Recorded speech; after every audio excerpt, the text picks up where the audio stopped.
James Akers here, the tie guy. Today we're going to be tying a new Salvatore Ferragamo tie I just got in last week. I think this has been out for a little while, but I just came across it and had it ordered in. It is made up of little doves. And the thing about Salvatore Ferragamo's novelty ties is from a distance, they're just nice ties. But when you get close up to them, they have little characters. I've got one that's got a teddy bear playing soccer. I've got a swan riding a bicycle. This is just made up of a bunch of doves. It's a very pretty tie, and it's got a really nice classic design as well. The thing about Ferragamo ties, they're not super thick. They're pretty thin ties, but they are really soft. Like I use the word butter to describe Ferragamo ties. They're very buttery, soft to the feel. The silk lies just really nice. I've got probably, I'm going to guess 20 Ferragamo ties. It's definitely, them and Zegna are probably my two most popular ties as far as my collection goes. And I've never had a bad Ferragamo tie. So they make a good product. This one is green, and the little doves are made up of like a light shade of blue with some white. So we're pairing that with a light blue shirt. And that should bring the blue out of that. And so without further ado, let's tie this baby up and see how it comes together. Now, since I own a lot of Ferragamo ties, I know pretty much where my spot is with regards to the length of the tie. And with the Ferragamo, it's going to be right around here. So I know that when I bring this down, the back of the tie or short part of the tie is hanging down a little bit below my pectoral muscle, which gives me enough slack there because I do tie a full Windsor. I like that complete triangle look, and I have a 16.5-inch neck. So I don't have a tiny neck, especially for a guy my size, but I work out a lot, I lift a lot, so I've got a larger upper body.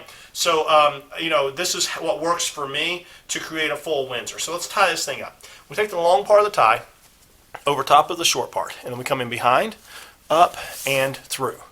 Now we take the tie around behind, keeping everything nice and tight. Notice how I'm holding on to the knot. Up, over, down, and through. Now the reason I hold on to the knot is because I want to make sure everything comes together nice, because this triangle we're making here is forming the base of our full Windsor, because we're getting ready to wrap the tie around that and create that triangular look. So we just want to make sure this looks nice and clean, which it does. Now we come back out over the front, and we come right around the front like this, down in behind, up and through. And when we did that, we created a little flap, so we're going to, or pocket, we're going to push this down through that pocket. Hold the top of the pocket, pull the tie down through.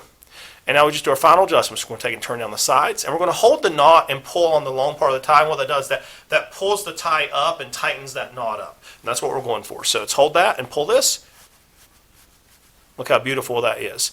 And then we're going to hold on to the knot. We're going to pull the shorter part of the tie to bring us up to our neck.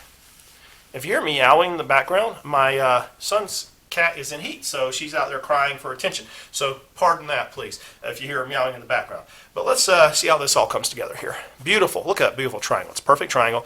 Now we want the tip of the tie, that's this part right here, to be somewhere between the top and the bottom of the belt buckle. So we are just past the top. So I want it a little bit longer, so I'm just going to tighten this knot up. Watch the magic of this. So see where this is at right now, just past the top. So if I just tighten this knot a little bit, hold on to the knot, pull on the long part,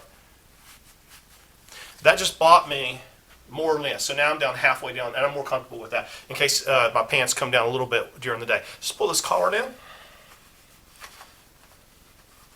This one does have collar stay, so I'll make sure that they stay up above the tie. All right, now we want to make sure that we're symmetrical here. We don't want any gaps here, so we're going to pull the tie up. And we want to be in the middle between the collar, and that looks absolutely perfect. Look at that beautiful knot. Ferragamo tie is a great knot, guys. I mean, if I could only pick one brand of tie that I had to wear the rest of my life, it would be a toss-up between a few, but I don't think I could turn Ferragamo down. I definitely wouldn't put them at the bottom of the list. They're definitely the top three, in my opinion, as far as the way they tie and their consistency. And I'll show you the look in a second, but what I mean by that is every single Ferragamo tie I have is just alike. They tie the same, they feel the same, they're the same length, the same thickness, they're all that way. Now, I'm not saying Ferragamo doesn't make some different ones. I'm just saying all of them I have. Zegna, however, and I love my Zegna ties. I have Zegna ties that are just like this. Then I have Zegna ties that are thick, like an Isaia. They're just different. And Zegna makes great product, great craftsmanship. You can't beat Zegna. That's probably another that would be at top of the list as far as brands to wear for the rest of your life. But the Ferragamo ties are just always the same. So if you have a bunch of the same brand of tie, you know how they tie. You can always tie the perfect tie. So the look is getting ready to start scrolling across the bottom of your screen, but I'm going to go through it with you right now, okay? Today we're wearing a charcoal gray Hermes Belt Zegna Suit, so a Zegna Suit in charcoal gray. We are wearing a light blue Brooks Brothers shirt, and it is a French cuff shirt. I'm going to go over the cufflinks with you here in just a second. Let me pull them out. That's the only thing about wearing cufflinks. We're wearing a beautiful green Salvatore Ferragamo tie that has little doves throughout. We're pairing that with an Hermes black belt that has some white stitching across the top and the bottom with a gold belt buckle. And we're wearing a pair of black Oxford Christian Louboutins. Today we're accenting that with a two-tone Rolex Submariner watch. And we have cufflinks by Salvatore Ferragamo. See if I can get them in there. So if you go to my Instagram, Tie Guy James Akers, you'll see close-ups of everything. You'll see, the Rolex with the cufflinks, the selfies of me, the close-ups of the tie, the whole outfit staged, the whole on. So check out my Instagram, Tie Guy James Akers. If you enjoy my videos, please click subscribe and like, guys. I appreciate you. I am ready for work.